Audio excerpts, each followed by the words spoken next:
bunch of men are trying again, but never without cause. So let us play our finest and never hang our heads. So when this game is over, we'll have no tears to shed. On this field of battle, the game of life is played. This is why we need your courage. This is why we pray. Queen of victory!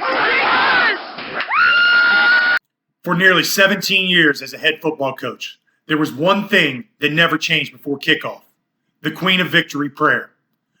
What you watched is something very few people have ever seen. For almost every team I've coached, this happened behind closed locker room doors. It was never intended for public consumption. The only time it ever happened outside of the locker room was a handful of homecoming celebrations over the years. So what you're seeing isn't a performance. It's a tradition. It's a part of our culture.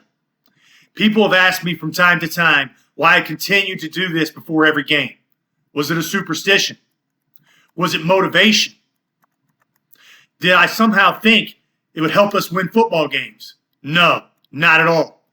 I believe in something much more powerful. I believe they're triggers. For my best teams, the room changed. You could feel it. The conversation stopped. People's eyes locked in. Body language changed. Something shifted. The prayer wasn't changing them. It was reminding them of who they had become.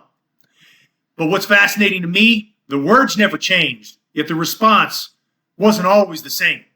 For some teams, it was a trigger. For others, it was simply another pregame ritual. And for a few, they probably thought, coach is fucking crazy. Same words, completely different meaning. Why? Because motivation and inspiration are not the same thing. Motivation is emotional. It gets you started. But motivation is a fickle friend. When adversity hits, motivation fades. Inspiration, though, is different. Inspiration is built. It's built during winter workouts. It's built during summer conditioning.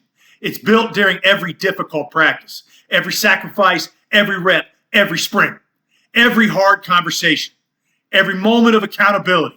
Every grinding day tears you down, and you rebuild yourself even stronger.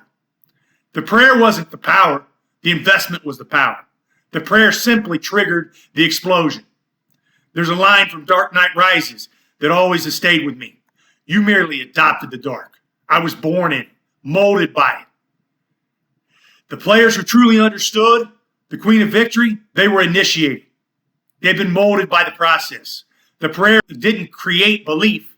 It revealed it. The difference wasn't the prayer. The difference was the investment. Nick Saban is often quoted as saying, mediocre people don't like high achievers, and high achievers don't like mediocre people.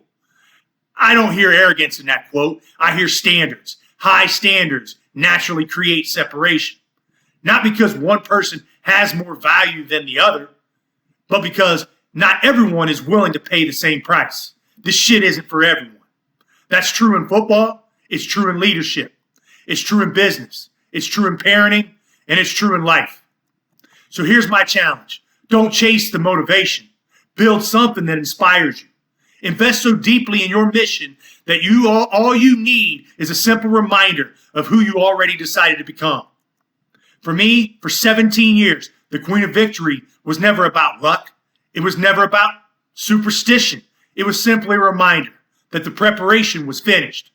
Now it was time to go and do the work. And without ever thinking about it, I finished almost every prayer the exact same way. Now let's go to work. But most of the time, it's now let's go to fucking work.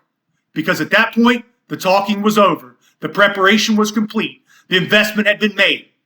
All that remained was to compete to win. Want to tempo us.